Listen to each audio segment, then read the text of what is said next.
Hey everybody, welcome, and thank you for listening to this episode of Marriage Therapy Radio. My name is Zach Brittle. I'm here with Laura Heck. In case you haven't heard, we are building out our Patreon community, and this is an exciting time to be a part. We just started our book club last week. Those are rolling out as we speak. And then this week, we are launching our new series called So I Married a Relationship Expert. We interviewed a whole bunch of heroes in the field. And in addition, we interviewed my wife, Rebecca, and Laura's husband, Ryan. Rebecca and I, when Laura did our interview, we were pretty fresh off of an argument, and the conversation gets pretty raw. Again, that's rolling out this week. And when you join our Patreon, you'll have full access to the video of that interview, as well as all of the experts that we have coming up, including Laura and Ryan. You can also listen to it using Patreon's private podcast feed in the app of your choice. This week, though, Laura and I are after it. She's getting ready to go to her triathlon, which was actually this last weekend.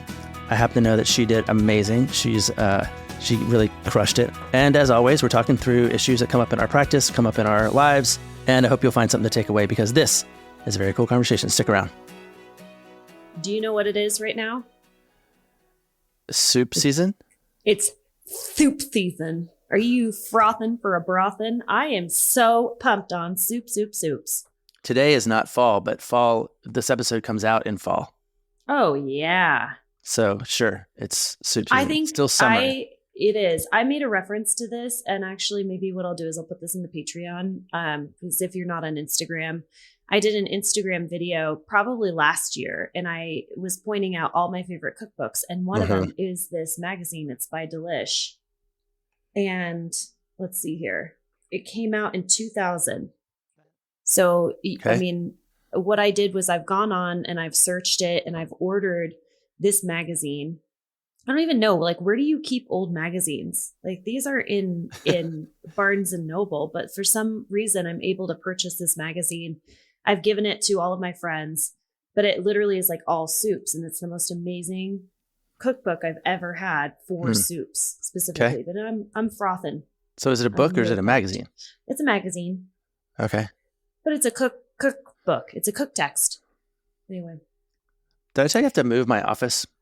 You did. Have you found a new location? Here's the problem. I don't know how to do this part. I found 2 spots that I can move to. And they're like, either one is a choice. Like, I would be making a choice. And it's like, if you think about, like, you're going to buy shoes and you're there and you're like at the shoe store and you're trying on 2 different kinds of tennis shoes. Mm-hmm. Like, that's a thing, right? But it's also like if you're going to buy shoes and you have to buy either tennis shoes or dress shoes. Right. That's what I have to do. I'm not picking between 2 different types of tennis shoes. I'm picking between like tennis shoes or dress shoes. And so I have to do this like calculation on which choice I want to make about my practice, basically. Because, okay, so when you say dress shoes, with regard to your office space, it just has more bells and whistles. It's nicer. No, one is like one choice would be like a kind of a corporate choice, like a clean corporate building with like a bunch of corporate neighbors, like a bunch of elevators that run smoothly and bright lights and stuff. And then the other one is like in a really trendy neighborhood with cool restaurants around, and it has a little bit of like dusty charm, I mean, it's a little, they're just really very different spaces. Yeah. And they're different places. And right. So the other choice is like, do I stay like pretty close to where I am, or do I go into this new neighborhood and kind of become part of that neighborhood? It's a weird one. I can't quite wrap my head around it. Oh. Well, are you asking for any kind of like feedback or support or advice? Yeah, I mean, you and I are just talking about it right now, but Rebecca and I are talking about it, and I got a broker who's helping me think it through. And ironically, the one group of people I don't want to ask is my clients, because I don't want to ask 10 clients and have 10 different answers, like that's not going to be helpful to me. I really need to make a choice for me. Well, I would say for you, but also like as you're describing those, I was like, nope, not corporate. You take your shoes off. Like, you probably do sessions barefoot. Or like, you're just like, that is. I do wear my slippers and my flip flops from time to time. Yeah. You're not a corporate guy. But it also doesn't matter because it's like, what is the clientele that you are Right. attracting? Right. Are they going to enjoy being in a little bit more comfortable, like, I don't know, at neighborhood? Is it something that they're going to have access to? Do you Mhm. want to be in more of the corporate setting because you're taking insurance, which you don't, right? Mhm. You don't take Yeah. insurance. Mhm. So I'm like, oh, the corporate one just does not sound right for you. Mhm. I don't know. Well, the thing about that one is it's literally like right across the parking lot from my current space. So it would Yeah. disrupt my life, not at all. It would Yeah, disrupt my client's life, not at all. that's true. If I move, I would go to Green Lake, which is like a block. It's like a block off the lake, and there's a Right. walking path, and there's all kinds of restaurants, and there's the parking Yeah. is harder, but Yeah. the building is more clever, So it's a little harder to get to. So Mhm. I don't know. I got to make a decision here pretty soon. Okay. Well, good luck. But my OCD is sad about it because I've been in the same place for 10 years and I don't know where to go. Like I don't want to change anything. I want my life to stay exactly the same Is that a thing with OCD, or in at least theory. just like Well, with no, it's just you? like I just have my routine down. I know exactly what time to leave my house. I know exactly what to expect Mm-hmm. when I get to the parking lot. I know exactly what to expect in the building. You know what I mean? Like, Yeah. I don't have to make any new friends. Either way, I'm going to have to make new friends when I go to a new building because there's going to be other people there, um, which is hard. Yeah. I was I don't know. I'm choosing not to make critical statements. I'm working hard No, to not be critical or sarcastic or like have jabs at you, which probably isn't very interesting to listen to because that's what people know, but I'm working on it. it's okay though. Like it's just part of the gig, right? I don't actually have like too much of a problem with it because if I need to put you, I was about to say if I need to put you in your place, that is not a thing I meant to say. But like if I need to like Draw my attention to it and say, draw your attention "Hey, to it, you're you're hurting." pretty receptive, so it's not a big deal. Um, Yeah, we hung out this weekend, which was last fun. weekend. Yeah. Last weekend, How was that for you, by the way? Just like a little postmortem, like coming down to Bend, not the workshop itself, but just how was it I being like here? getting out of my house. I like having a little adventure. I like having a little bit of a. I think what I didn't like, um, and I say this with the most open hand is like having Holden around as much as we did. Like there was Yeah, this sort of dream that he was gonna go to play soccer there that was day, a and then he dream. had a Yeah. little toothache, and we were gonna like have a little grown up adventure and do a little grown up y kind of stuff. And then I ended up Yeah. watching 2 hours of like Lego Star Wars by myself with the Holden because you guys were doing your thing, and I was like, I guess I'll just sit here and do this because that's what we're doing right now. Because Yeah. poor kid was sick or something. Like he had a thing. Yeah. I But I think also love that kid. I mean, he's cool. But how was it for me? Like in general, if it's like a time for me to get away on a work trip and do a businessy thing or do a grown up thing, that just wasn't what happened this last time, Yep. Totally which was agree. totally fine. Yeah. 100%. Yeah, it's kind of interesting. He got two strange like infections in Yeah, two parts of his body. And they're both I like the only way I can describe them, and I'm not going to tell you like the parts of his body, but like they're areas that could breed bacteria well, one fairly was his tooth. easily. Okay, so I'll give you an example. One area of his body was his gum, and it wasn't his tooth specific, but it was just his gum area, kind of where his like wisdom teeth would be, and it sort of blew up and like expanded 2 or 3 times the size that it should be. And then I don't think I shared this with you. Were you here when I was talking about the other part? He got Yeah, another yes, infection. Okay. yes, So we're still working on that. And I think that it's probably a byproduct of just him being on the protocol that he's on for his NF and treating it with immunotherapy, and weird things just kind of happen and like yeah. pop up. And there's Sometimes nothing he worse gets, than having a toothache. I mean, like yeah, that whole thing that Thich Nhat Hanh said or whatever about how no one is grateful for not having a toothache. totally. So Yeah. here you and I are, we're like, this is our day and this is what we're doing. And it's like the best day or it's just a fine day. But neither one of us is like, and I'm so glad I don't have a toothache because Yeah. if we did, that'd be the only thing we wanted was to not have a toothache. Yeah. Although that did happen, I had that experience in Bend where we were surrounded by fires, and we end up getting like really bad AQI, And for, I don't know, 6 days straight, it was kind of smoky actually when you were here. Yeah. Or am I imagining that? Not so much. Like I don't, Not so much. but I remember I didn't go outside. Oh, that is a thing. I literally was like, don't you want to go outside with me? Wouldn't you like to go for a walk? And you're like, nah, I'm good. Like, it's I'm good with stunning. Lego Star Wars right here. You go ahead my- and go on your Yeah. 3-mile run or whatever. It was Hey, beautiful. this is something kind of exciting. Well, first of all, the book is still out there. And by the way, if you bought the book, thank you. Also, please go to Amazon and write a review for the book. Apparently, the algorithm really likes it when you do that. But Would be awesome. Here's the other thing. We have a fancy new feature that you don't know about that I'm about to tell you. This next week, we are launching our series called So I Married a Relationship Expert. It is an exclusive for Patreon members.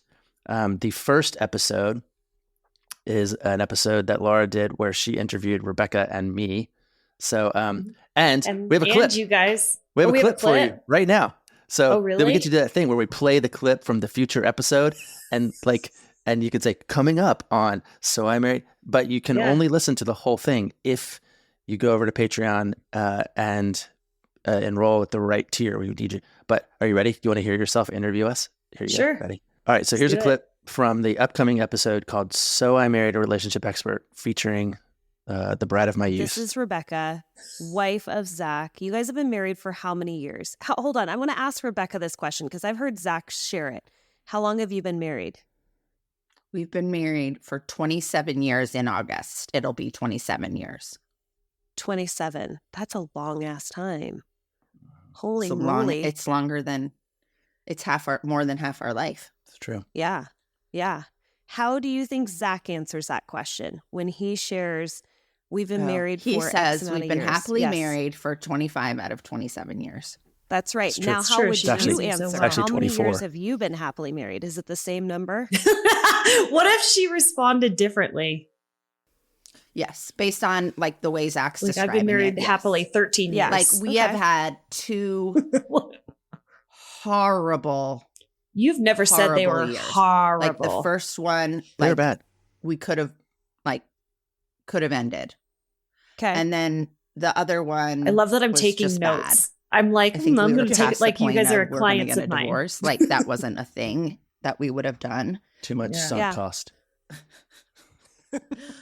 But I do think I agree with Zach on the happily married. It's very clever and cute. And I Like and throughout it's this, true. like watching this back throughout your guys' body language, if you were my clients for the first time, I would be like, do these guys even like each other? I know. Well, we're Like you're sitting on rubbing your stools. eyes Yeah. and you're just like disinterested. You just seem disinterested in the whole thing. Well, But I I picked think- yeah. Well, I'm not the star. I want to be the That's star. exactly it. You No, always I'm say just- I'm not the star. But I don't know, like just looking at your body language, it's always interesting meeting with a couple for the first time. And this kind of is like meeting with you and Rebecca for the first time. Yeah. Is I look at so many things like how do they finish each other's sentences? And do they disagree on the past or do they agree? And how do you tell the story? What kind of tone do you use with your partner? Do you interrupt? I mean, like there's so many things that go through my mind when I meet with a couple and watching back the two of you. I don't know if I would say, wow, those two are really in love. Well, I I don't thought know. you did a great job with the interview. I'm looking forward to it. And Rebecca is looking forward to her debut as well. So if you do want to hear more of that interview, again, that's for Patreon members. Thank you so much for those of you who are already on board. If you've been patiently waiting, thank you for your patience. And yeah. Do you know, I'm excited because today is Thursday and this is kind of like my admin day. And I'm going to be packing for my Ironman. And I decided that I'm going to do a behind the scenes for anyone who's interested, which I'm sure nobody, like maybe one person I'm interested. is interested. Yeah. Actually, I do know one person who's interested. Because he's a triathlete in California and he also won one of our prizes because he purchased cool. the book. Yeah.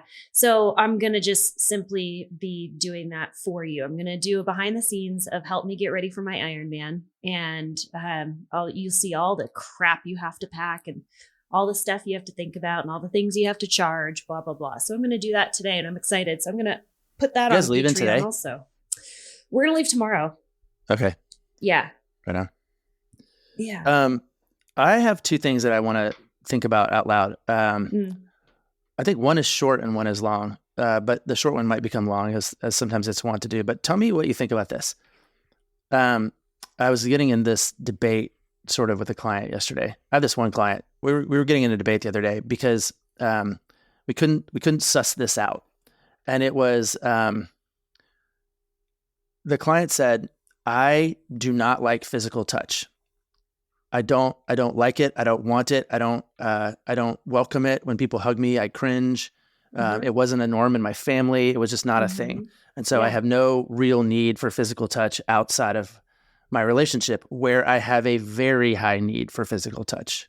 Interesting. In my primary relationship, it is very important to me that we have, that we're connected physically and sexually." And I said, that's what I said. I said, interesting. Yeah. But like, what does your brain do? Like, how do you make sense of that? Or how do you? Safety, 100%. Okay, Jumped say right more. to safety. Well, I mean, the first thing I was thinking about is like, I have zero desire to be physically touched by other people. And I was like, oh, all right, well, that sure makes sense. But I have a high need to have it within the context of my intimate relationship. I was like, well, yeah, of course, that within that intimate relationship, you have established the safety and the boundaries that are necessary. But I don't think we do a very good job of communicating our boundaries and our safety to, I would just say, like a colleague or a friend or whatever it might be. Like, actually, I'm going to share this story. We had a guest on. His name's River, and River was talking about just his work that he does with individuals, maybe using psychedelics. Is that a way to put it? Medicine, I believe, is the way we put it. Sure. River explained to me pretty quickly when I first met him. I kind of like reached out to hug him, and he offered his hand. And I remember sitting down and then saying, "Hey, what was that all about?" And asking him like, well, you offered your hand and I came in for a hug. And he said, "Oh, you noticed that." And he explained that he is like an intuitive, where he takes on other people's energy. And so he has to create boundaries inside of his like just physical space with other people.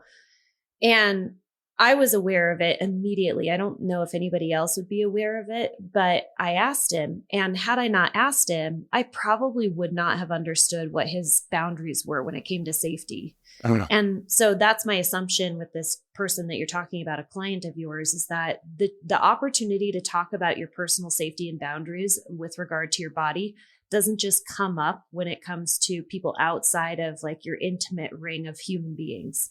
But obviously you have that in your relationship. So that's the first thing that came to my head.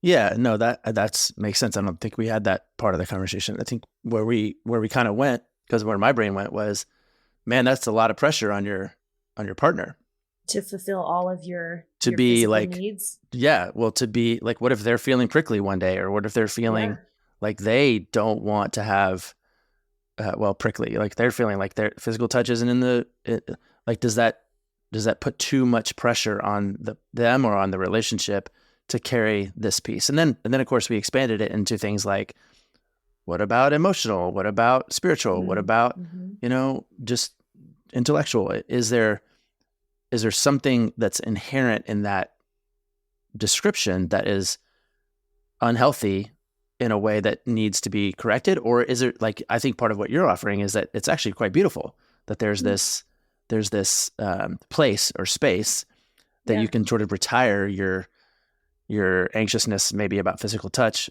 and it's this place of safety and security and secure attachment. Like, that's actually pretty interesting. Yeah.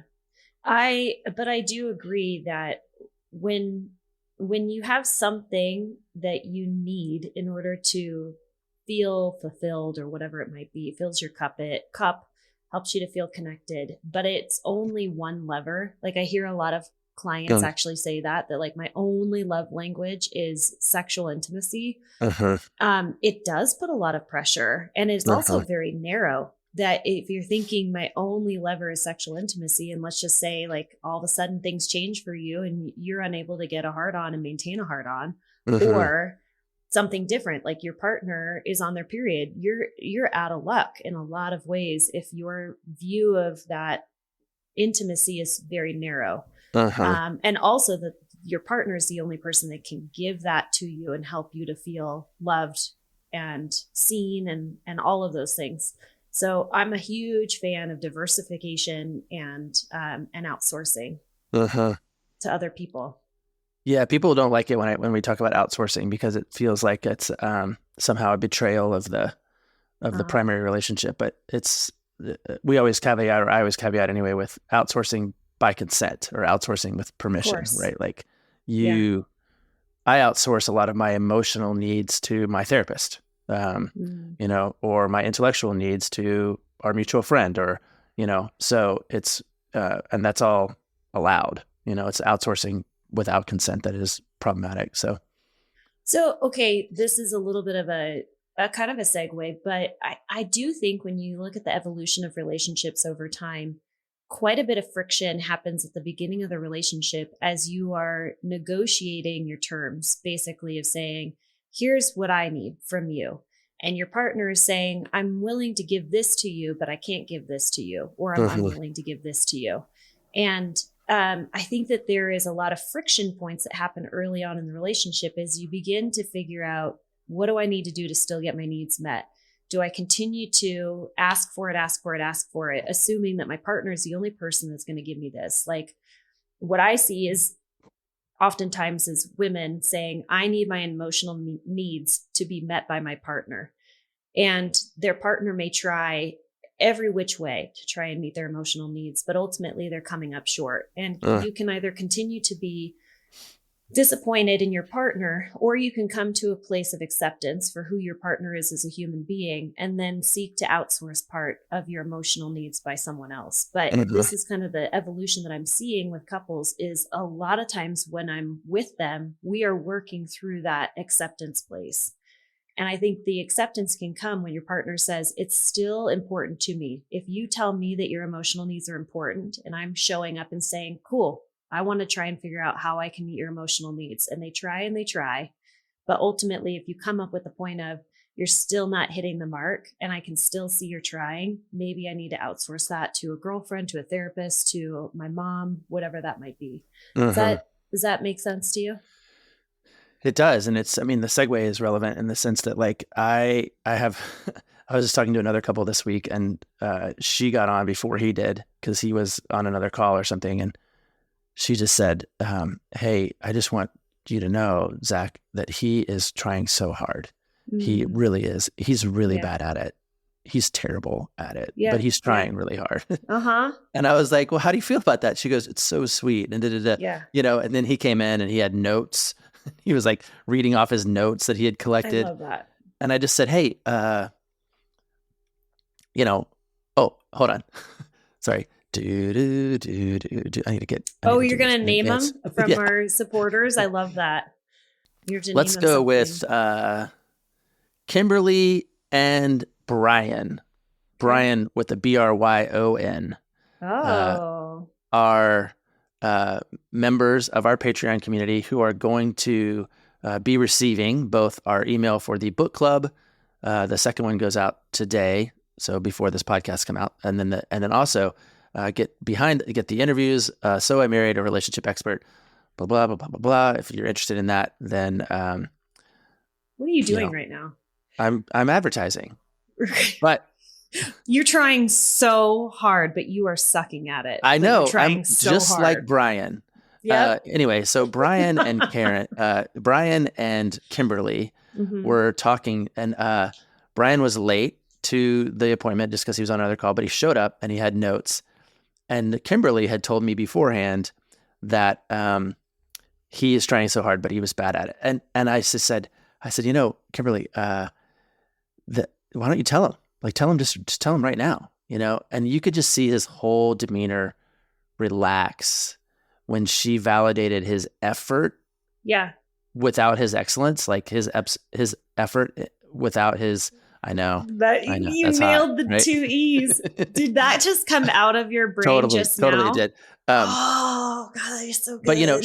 But, but he was feeling for weeks and weeks and weeks, like he couldn't get it right. And in fact, he couldn't get it right. Yeah. And even when he started trying, he wasn't exactly getting it right. But the fact that she said, I can see you trying and that your effort means a lot to me. You just saw his whole demeanor relax. And again, he had his notes and he was doing stuff. And it looked like she was like watching her kid like ride a bike for the first time, you know, like you're almost there, buddy. Like you can do it. You can do it. It's all It was, right. Yeah. it was really cool. Oh, I don't know. I don't know how we got from there this. exactly, except that we were sort of following this breadcrumb around outsourcing. And sometimes when you can't show up in the way that your partner Acceptance. needs, there is like effort goes a long way. Yeah. Well, okay. There's that, and then there's this whole idea of acceptance. I have been working with this couple, and God bless them. So much effort. They are absolutely fantastic. And she in particular is working so deeply on learning to accept her partner. And I have to say, like I've been brought to tears several times by my clients, and this couple in particular, I think does it for me. Because this couple makes you cry, you mean? this couple they make me cry. They make me cry because they're so vulnerable. They're so open. And, you know, as this heterosexual couple, he is very tender. He's not angry. He doesn't hold resentment, but he is so tender. And I think deep down what he shares is that he sees the effort that she's putting in to learn how to accept him. And at the core, he really truly feels quite often that she just doesn't even like him. And just seeing him kind of melt in session and tear up, and he is so easygoing, like they are so well matched for each other, that I'm grateful, because he gives her so much opportunity to grow herself. He doesn't take it, you know, personally often, but when we talk about it, he says, I see your effort to accept me and to appreciate who I am to my core. And he's working so hard. And it's just like the idea of accepting your partner for all their flaws and coming to a place and just recognizing you can't change it. It's not going to get any better despite the effort. That is such an interesting skill. Like this whole book, Radical Acceptance. Have you read that book? Nope. I haven't either. And I'm really curious about just like where it's coming from, because it's floated around quite a bit and I don't know anything about it, but the idea of just, I'm guessing that it has to do with like kind of working on maybe anxiety of feeling like you're spinning your wheels trying to control the things you cannot control, and just learning to sit in that acceptance. That's an interesting concept to me. Totally. And I talk to clients all the time about how they have two choices. They can either be grateful for what they have, or they can be disappointed in what they don't have. And, you know, acceptance is really about looking at the span of what you have, and really celebrating that a lot of that is good and it's healthy and it's right and it's got a roof over your head and it's food on your table and you have, you know, predictability and stability. And that is all good. And the more we invest in that and the more we appreciate that, it shaves off sometimes the pain of the things that we're not getting. But there are plenty of people, of course, who walk around, you know, just sort of woe is me and, you know, being sad that they're not getting the thing that they really want. And I think that is all part of the same soup when it comes to radical acceptance. Part of it is just not simply accepting your partner for what they bring to the table, but just that this is, you know, that most of what we do have, those of us who have the luxury of listening to podcasts in our leisure time, have it going pretty good. We have it going pretty good. Let's listen to Rebecca talk some more. So in a couple of days, this interview that Laura did with Rebecca and I is coming out. If you want more of this, then stay tuned. We'll tell you how.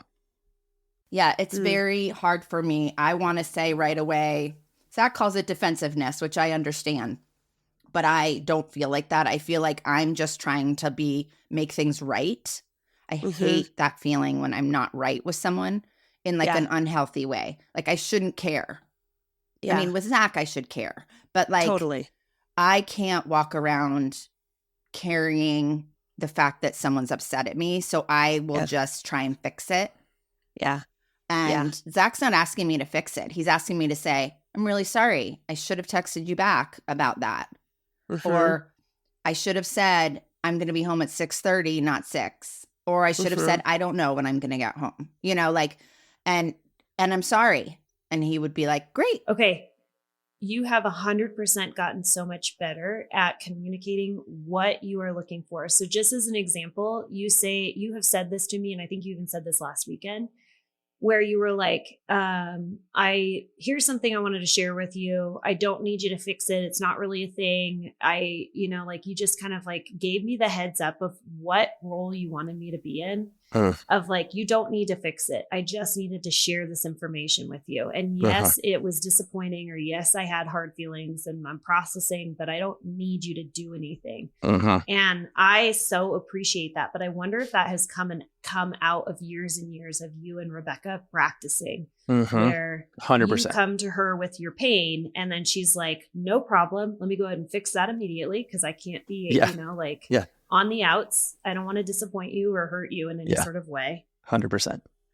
Lots of practice. Brilliant. In fact, I at some point, I'm going to come up with some brilliant way of framing that into a something. This idea that it's all practice. Like it's all practice. Yoga is a practice. Meditation is a practice. I have a private practice that I can't figure out where to move it to. But like, it's all practice.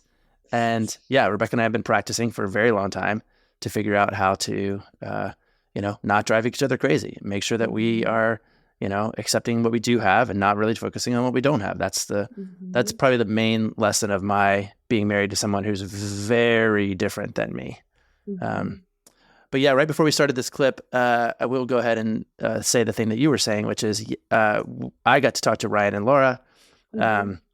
And that interview will also be part of this series. So again, we're trying to put a whole bunch of content behind the scenes for you in a way that helps us fund the podcast, stay on the air.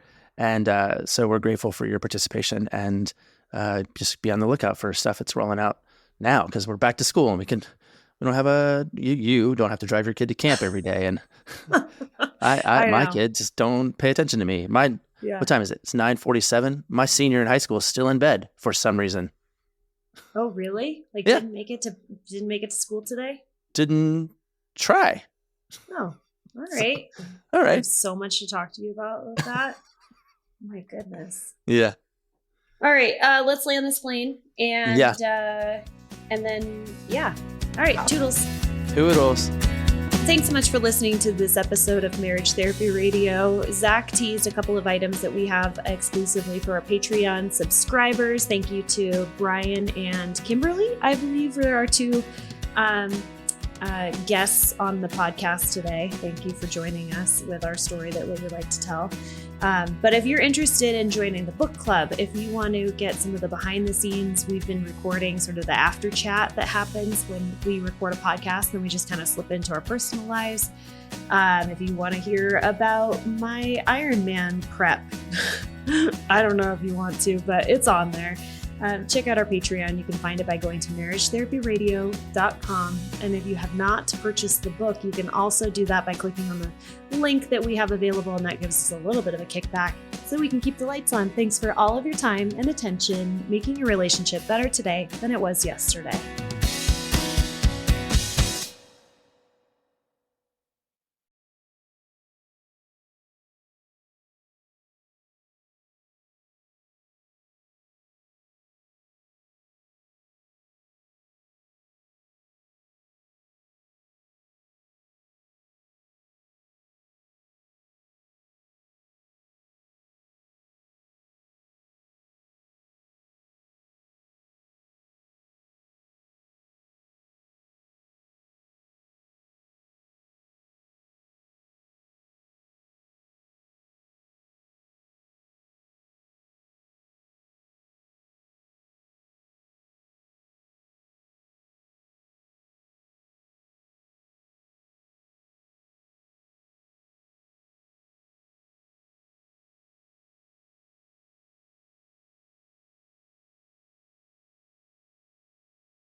kind of in the AA world, you let people have consequences of their choices. Like, Yeah. that's just the deal. Like, you're not trying to like force people not to drink. You're just providing a context for them to be sober if they want. And if they're not, then they have to grapple with the consequences of their choices. And that's been helpful for me in a lot of spaces, just to be like, I can't control things, so I can just provide context. And then, if people are going to make choices, they're going to make choices.